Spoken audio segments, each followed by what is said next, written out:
नमस्कार दोस्तों, welcome to the channel. प्यारे दोस्तों, आजकल हम लोग क्लास 10th साइंस के चैप्टर 2 को कर रहे हैं, जिसमें हम लोग आज चौथे लेक्चर के बारे में पढ़ने वाले हैं। तो प्यारे दोस्तों, अभी तक आप लोगों ने देखा कि हम लोग जितने भी पीछे क्लियर किए हैं प्यारे दोस्तों, वो सब सीक्वेंस से थे। तो आज के इस वीडियो में ठीक उसी के आगे होने वाला है हमारा क्लास 10th का साइंस, जो है हमारा अम्ल क्षारक एवं लवण। प्यारे दोस्तों, मैं प्रयास करूंगा कि वीडियो ज़्यादा लंबा ना होने पाए और आपको एक एक टॉपिक अच्छे से समझ में आए। तो इसके लिए आपको क्या करना होगा, मेरे वीडियो में अंत तक बने रहना होगा।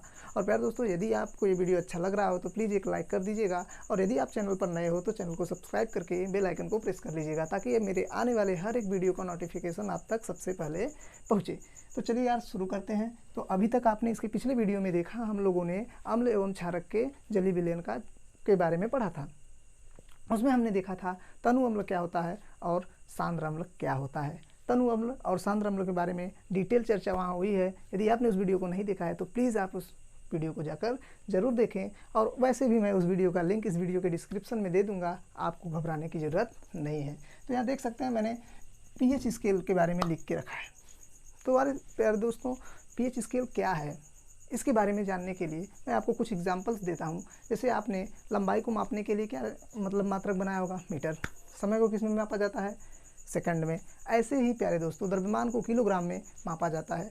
तो यदि देखा जाए pH स्केल क्या है, तो यहाँ बोला गया है प्यारे दोस्तों, किसी अम्ल अथवा क्षारक की प्रबलता को मापने के लिए उपयोग किया जाने वाला स्केल pH स्केल कहलाता है। जैसे आपने मीटर पैमाने में कोई कपड़ा मापवाने जाते हो तो उसमें क्या होता है प्यारे दोस्तों, आपको दुकानदार क्या करता है, एक बड़ा सा इंची लेता है और उससे आपके कपड़े को नाप कर देता है।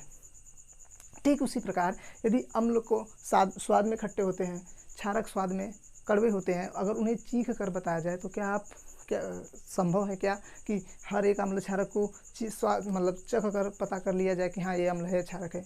कोई विषैला मिल गया तो उसमें प्यारे दोस्तों अम्ल की प्रबलता कितना है, क्षारक की प्रबलता कितना है, उन सब को जानने के लिए हम pH स्केल का यूज करते हैं। यदि कई सारे बच्चे होते हैं, सर हमें pH स्केल का डेफिनेशन नहीं पता है, तो आपको मैंने ये डेफिनेशन यहाँ पे लिख के दिया है प्यारे दोस्तों। आप इसको तैयार कर सकते हैं कि किसी अम्ल अथवा क्षारक की प्रबलता को दर्शाने वाला या मापने के लिए उपयोग किया जाने वाला स्केल ही हमारा pH स्केल कहलाता है। प्यारे दोस्तों, मैं इस डेफिनेशन पे ज़्यादा समय नहीं बिताऊंगा, क्योंकि ये परिभाषा है, आप याद कर सकते हो। यहाँ दिया गया है प्यारे दोस्तों कुछ महत्वपूर्ण बिंदु। pH स्केल को समझने के लिए हमें कुछ महत्वपूर्ण बिंदु जो दिए गए हैं, यदि आप उसे समझ लेते हैं तो आपको बहुत ही आसानी से pH स्केल समझ में आ जाएगा। तो यहाँ देख सकते हैं दिया क्या गया है कि pH स्केल में 0 से 14 तक का मान होता है। pH स्केल में कितना होता है, 0 से 14 तक का मान होता है। यहाँ देख सकते हैं मैंने एक फिगर बनाया है और दर्शाया भी है। तो यहाँ दिया गया है प्यारे दोस्तों 0 से लेकर 6 तक कैसी प्रवृत्ति रहती है, अम्लीय रहती है। यदि किसी अम्ल में लिटमस पेपर को डुबोया गया तो आप देख सकते हो कि क्या है कि लिटमस पेपर के द्वारा हम लोग क्या करते थे, अम्ल एवं क्षारक की पहचान कर लेते थे, क्योंकि अम्ल नीले लिटमस पेपर को लाल कर देता था और क्षारक क्या करता था, लाल लिटमस पेपर को नीला कर देता था। वो तो ऐसी बात हुई। तो pH स्केल में क्या होगा, जब आंकड़ों के रूप में हम लोग व्यक्त करेंगे तो उसमें देखेंगे यदि 0 से लेकर 6 तक के बीच है तो उसकी प्रवृत्ति कैसी होती है, अम्लीय। यहाँ दिया गया है 7 पे रहेगा तो उदासीन, और 7 से ज़्यादा हुआ यानी 8 से लेकर 14 तक तो होता है क्षारीय। इतना तक जानते रहिए, जब भी आपको बहुविकल्पी क्वेश्चंस बनेंगे तो आपको ये बहुत ही सहायक सिद्ध होंगे। यहाँ मैंने ऑलरेडी लिख के रखा है, अभी आगे आएंगे तो समझा देंगे। यहाँ दिया गया है किसी विलयन का pH मान उसकी अम्लता या क्षारकता को व्यक्त करती है। यहाँ प्यारे दोस्तों जो ये लाइन लिखा है, इसमें क्लियरली हो गया है कि विलयन का pH मान वास्तव में क्या व्यक्त करता है। विलयन का pH मान विलयन का जो pH मान है उस विलयन की जो विलयन आप बना के रखे हो उसकी अम्लता या क्षारकता को व्यक्त करती है कि वास्तव में जो विलयन है वो अम्लीय है कि क्षारीय है। ये कौन बताएगा, हमारा pH स्केल।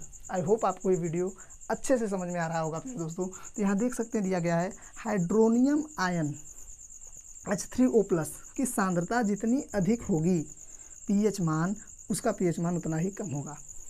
यदि आपके दिमाग में ये क्वेश्चंस डाउट कि ये जो पॉइंट्स है डाउट बना रहा है तो आपको घबराने की ज़रूरत नहीं है, क्योंकि यदि आपने इसके पहले भी देखा होगा हमारा अम्ल एवं क्षारक का जलीय विलयन, तो मैंने उसमें बताया था कि जैसे ही अम्ल को जलीय विलयन में डुबोया जाता है वो H+ आयन में टूट जाता है। फिर H+ आयन को जल से जब क्रिया कराते थे तो बनता था हमारा हाइड्रोनियम आयन, और यही दर्शाता है कि ये अम्लीय है। अगर प्यारे दोस्तों इसकी सांद्रता ज़्यादा हो गई, यानी हाइड्रोनियम आयन ज़्यादा हो गया, तो क्या होगा, उसका पीएच मान उतना ही कम हो जाएगा। उतना कम का मतलब क्या है, आप देखिए ध्यान से, 0 1 2 3 4 5 6, यहाँ 7 पे क्या हो जा रहा है, उदासीन। इसका मतलब जैसे जैसे हम आगे बढ़ रहे हैं विलयन की अम्लता क्या हो रही है, घट रही है। इसका मतलब पीएच मान जब कम होगा, तो यहाँ से देखिए, अगर हम बोले पीएच मान 2 है, एक का पीएच मान क्या है 2, दूसरे का पीएच मान दे दें 6, तो बताइए इसमें से कौन ज़्यादा अम्लीय है। क्योंकि 6 यहाँ उदासीन के करीब है, तो अम्लीय की मान क्या हो जाएगा, कम हो जाएगा, और इसकी अम्लीय कितना होगा, अधिक होगा। इसका मतलब प्यारे दोस्तों, जब हाइड्रोनियम आयन ज़्यादा है, इसका मतलब उसमें अम्ल ज़्यादा है, और अम्ल की अधिकता है तो पीएच मान निश्चित ही कम होगा, मतलब कि हाँ, पीएच मान उतना ही कम होगा। और उसके बाद जितना ही पीएच मान कम होगा, अम्लीय प्रवृत्ति उतना ही अधिक होगी। प्यारे दोस्तों, यदि आपको ये क्वेश्चन समझ, मतलब कि मेरे ये शब्द आपको समझ में नहीं आ रहा है, तो बस आप इतना समझिए कि ध्यान से देखिए, कह रहा है हाइड्रोनियम आयन H3O+ की सांद्रता जितनी अधिक होगी, उसका पीएच मान उतना ही कम होगा। इस शब्द पे जाइए, यानी H3O+ की सांद्रता अधिक होगी, इसका मतलब वो ज़्यादा अम्लीय होगा, और ज़्यादा अम्लीय होने के लिए क्या होना पड़ेगा, पीएच मान को कम रखना होगा। बस आपको इतना समझना है। तो अब हम चलते हैं अपने इस टॉपिक पे। तो दिया गया है अम्लीय विलयन का पीएच मान 7 से कम होता है। यदि जितने भी आपको अम्ल मिलेंगे उसका पीएच मान 7 से कम देखने को मिलेगा। यहाँ दिया है क्षारीय विलयन का पीएच मान 7 से अधिक होगा। यहाँ देख सकते हैं 7 से अधिक, 8 9 10 11 12 13 14 15। और यहाँ देख सकते हैं उदासीन विलयन का पीएच मान 7 होता है। आई होप आपको ये तीनों लाइन समझ में आई होंगी। बस यही का खेल है प्यारे दोस्तों आपके बोर्ड एग्जाम में, कि अम्लीय विलयन का पीएच मान 7 से कम, क्षारीय विलयन का पीएच मान 7 से अधिक, और उदासीन विलयन का पीएच मान 7 होता है। यदि आप इतने मतलब इस तीनों लाइन को याद रखते हैं तो आप बोर्ड एग्जाम में बहुत अच्छा कर पाएंगे। यहाँ देख सकते हैं दिया गया प्रबल अम्ल और दुर्बल अम्ल के बारे में सीख लेते हैं, उसके बाद प्रबल क्षार और दुर्बल क्षार के बारे में। तो उसके बाद प्यारे दोस्तों मैं इस वीडियो को समाप्त करूँगा, क्योंकि मैं वीडियो को ज़्यादा लंबा नहीं ले जाऊँगा, ताकि आप अच्छे से तैयारी कर पाओ। तो यहाँ देख सकते हैं दिया गया है वह अम्ल जो जलीय विलयन में आसानी से प्रोटॉन प्रदान करता है प्रबल अम्ल कहलाता है। अब प्रोटॉन का मतलब मैंने पिछले वीडियो में अच्छे से समझाया प्यारे दोस्तों। प्रोटॉन का मतलब ये होता है जिसमें इलेक्ट्रॉन हो ही ना। अब ये H+ आयन है, हाइड्रोजन में एक इलेक्ट्रॉन एक प्रोटॉन होता है। इलेक्ट्रॉन जब निकल जाएगा तो क्या बनाएगा, धनावेश ही रहेगा, तो उसके अंदर क्या हुआ, प्रोटॉन ही हुआ ना।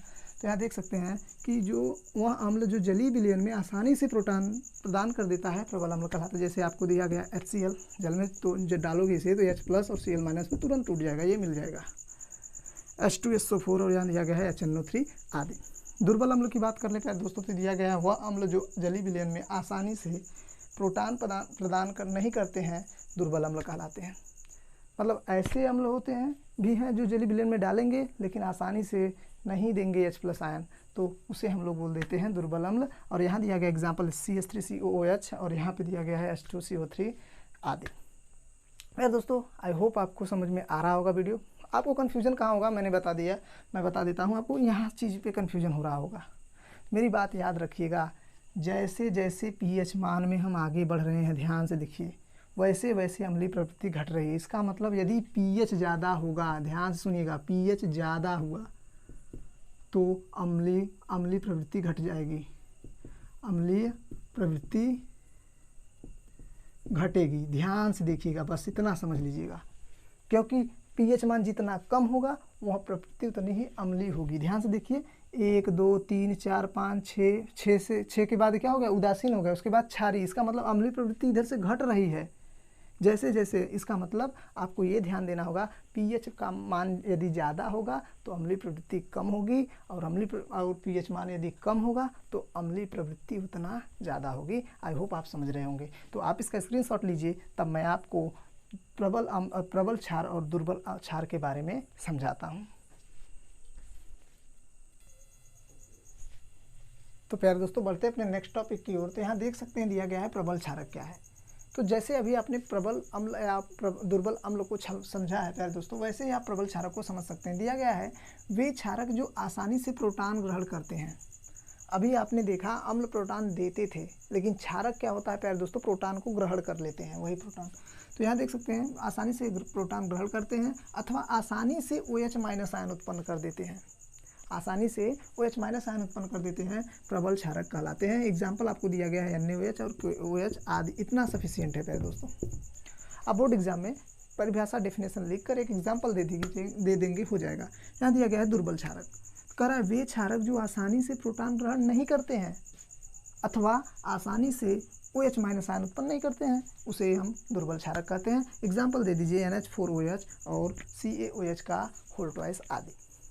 अब मैंने यहाँ पे कुछ स्पेस छोड़ के रखा है, ये स्पेस इसलिए छोड़ा था प्यारे दोस्तों ताकि मैं आपको pH मान से रिलेटेड जितने भी कन्फ्यूजन हो दूर कर सकूँ।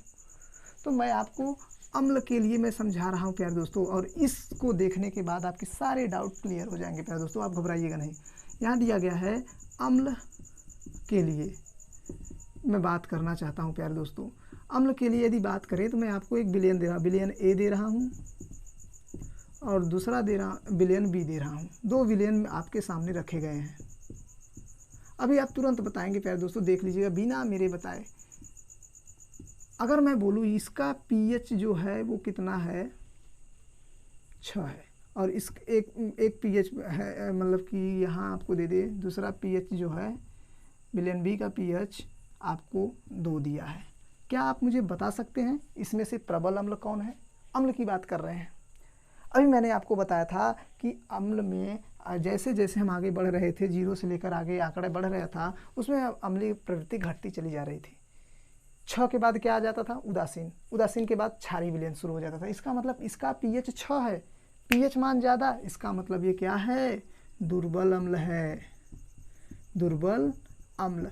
आई होप आप समझ गए होंगे कि मैं क्या कहना चाहता हूँ। इसका मतलब अम्लीय प्रवृत्ति इसकी घट रही है उधर, और ये क्या है? प्रबल अम्ल है,